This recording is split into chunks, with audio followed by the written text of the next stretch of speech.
Your body is not ignoring your life. It is keeping receipts. Every rushed meal, every swallowed word, every night you said, I am fine, while your chest was tight and your stomach was turning. Every room where you could not rest. Every person whose voice made your shoulders rise before you even knew you were afraid. You may forget these things. Your body does not. This is what I want to teach you today. Not superstition, not miracle healing, not some shiny promise from a person trying to sell you powder in a bottle. I am talking about something older, quieter, and more serious. Your life enters your body. The food you eat enters, yes, but also the way you breathe, the way you worry, worked, the way you speak to yourself, the way you carry old shame, the way you sit in a house full of noise and call it normal, the way you live for many years as if your body is only a machine that must obey. Then one day the machine does not obey, and people are surprised. Many years ago, a Japanese teacher named Michio Kushi spoke in America about food, energy, balance, and the human condition. Some people respected him. Some argued with him. Some of his claims must be handled carefully, especially when illness is involved. I will not tell you that rice cures disease, or that thoughts replace doctors, or that energy talk can take the place of medicine. No. If you are sick, see a doctor. If you need treatment, take treatment seriously. Modern medicine has saved many lives, including lives in my own family. We must not become arrogant just because we like old wisdom, but we must also not become blind just because we have modern machines. A blood test can show numbers. A scan can show shadows. A prescription can help the body survive. These are important, but there is another question many people never ask. What kind of life is this body being asked to carry every day? This is where the old teachings become powerful. In Japan and in many old cultures, people did not always separate the person into little boxes, body in one box, mind in another, spirit in another, food over there, family history over here, emotions hidden under the floor like old shoes. Life was seen as connected, not simple. Connected. Your breakfast is not only calories, it is information. It tells the body, prepare for steadiness, or prepare for chaos. Your breath is not only air, it tells the nervous system, we are safe, or danger is coming. Your thoughts are not only private words. Repeated long enough, they become the weather inside your skull, and your body lives in that weather. A person cannot stand in cold rain for 20 years and then act shocked that the coat is soaked. This is not blame. Listen carefully. This is not blame. Many people inherited their rain. They grew up in homes where anger was normal, silence was normal, fear was normal, keep food was normal, exhaustion was normal, disrespect was normal, exhaustion was normal. They learned to survive. They learned to smile when they were hurt. They learned to eat fast, sleep lightly, please everyone, distrust peace, and call tension just life. Then later the body begins to speak. Tight jaw, bad sleep, heavy mood, cravings, shallow breath, restless hands, pain that appears when life becomes too loud. Again, I am not saying every illness comes from emotion. That is foolish and cruel. The body is complex. Genes matter. Infection matters. Environment matters. Age matters. Medical conditions matter. Sometimes a body suffers for reasons no person caused. But I am saying this. The way we live is not separate from the way we feel. This should not be controversial. You already know it. If someone insults you at breakfast, the toast tastes different. If you sleep badly, even a small problem becomes a mountain. If your house is messy and dark, your mind feels heavier. If you eat something that does not agree with you, your thoughts can become foggy. If you walk outside after many days indoors, suddenly your heart remembers it belongs to the world. This is energy, but not in the cheap way people use that word now. Energy is not just a word for crystals and mysterious music. Energy is work, movement, heat, rhythm, attention, exchange. The body is always exchanging with life. You eat and food becomes blood, warmth, repair, waste, mood, strength, or burden. You breathe and the nervous system receives a message. You hear a voice and the body decides whether to soften or defend. You remember something painful and the past enters the present through your pulse. You watch frightening things on a screen for 3 hours and then wonder why your spirit feels like a crowded train station. My dear, the body is not stupid. It is responding. The question is, responding to what? This is why old teachers spoke about balance. Balance does not mean perfect. Perfect is for people who want to suffer in expensive clothing. Balance means you notice when life is pulling too hard in one direction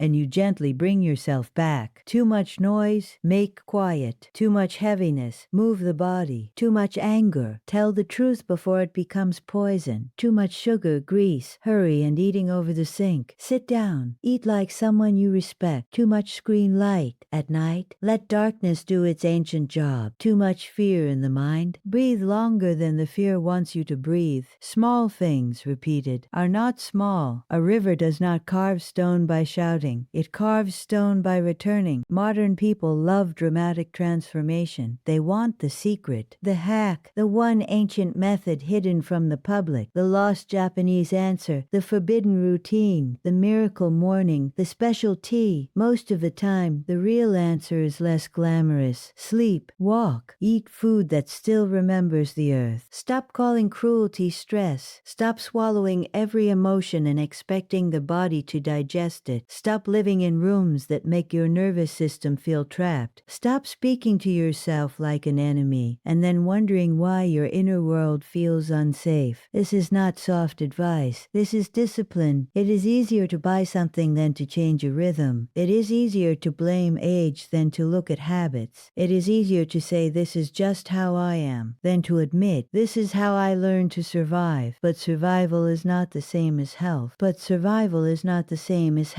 Many people are alive, but their life force is tired. You can see it in the eyes. They wake up already bracing. They drink coffee not for pleasure, but like starting a reluctant engine. They scroll because silence is uncomfortable. They eat because comfort has become confused with fullness. They laugh, but the laugh does not reach the stomach. This is the condition of many modern people. They are not weak, they are overloaded. And when a person is overloaded, even good advice sounds like another demand. So we begin simply. Tomorrow morning, before you touch the phone, place both feet on the floor. Breathe in slowly. Breathe out longer than you breathe in. Do this 5 times. Not because breathing is magic, because your body needs proof that the day is not an emergency. Then drink water, not a perfect superfood drink. Water, then ask one question. What am I feeding today? Not only food. What am I feeding with my attention? What am I feeding with my words? What am I feeding with my habits? What am I feeding by continuing to say yes when my whole body is saying no? This question is powerful because it returns responsibility without creating shame. You do not need to repair your whole life before lunch. That is nonsense. You choose one honest thing. Clean the place where you sleep. Take a real walk without filling your ears with noise. Eat one meal sitting down. Say the thing you have been avoiding, but say it without cruelty. Turn off the screen 30 minutes earlier. Put one hand on your belly and notice if you have been breathing like a frightened animal. Call a doctor if you have been ignoring symptoms. Call a therapist if your past keeps entering your present and taking the steering wheel. Pray if you pray. Meditate if you meditate. But do not use spiritual words to avoid practical action. Many people say energy when they do not want to wash the dishes of their life. No, wash the dishes. That is energy too. There is one more thing I want you to understand. Your body is not your enemy, even when it is tired, even when it aches, even when it gains weight, loses strength, becomes anxious, becomes slow, becomes inflamed, becomes difficult. The body is not betraying you. It is trying, with the tools it has, to carry the life you have given it and the life that was given to you. Speak to it with respect, not worship. Respect. Do not say, I hate this body. Say, what have you been carrying? Do not say, why are you so weak? Say, what would help you feel safe enough to heal, rest, or ask for help? Do not say, I am broken. Say, I am broken. Say, something in me is asking for attention. This is the beginning of wisdom. Not becoming obsessed with health, not fearing every bite, not turning your life into a prison of rules. Balance is not another form of punishment. Balance is a relationship. You listen, you respond, you adjust, you return. If you have lived many years ignoring yourself, do not expect trust to come back in one day. If you never listen to a friend, that friend stops speaking honestly. The body is similar. You must become trustworthy again, slowly, morning by morning, meal by meal, breath by breath, word by word. This is how life changes, not by one grand announcement, but by repeated respect. So tonight, before you sleep, do one thing differently. Make the room a little quieter. Put the phone away a little sooner. Place your hand on your chest and say, I am listening now. Maybe nothing dramatic will happen. Good. Not every sacred thing arrives with thunder. Sometimes it arrives as a deeper breath. Sometimes it arrives as the first honest tear. Sometimes it arrives as the decision to stop treating your body like a servant and start treating it like a partner. Your life is entering your body every day, so choose carefully what you let in. Choose carefully what you repeat. Choose carefully what you call normal, because the body remembers. And if the body can remember fear, pressure, hurry, and pain, then with patience it can also begin to remember steadiness. It can remember warmth. It can remember rhythm. It can remember rest. It can remember that life is not only something to survive,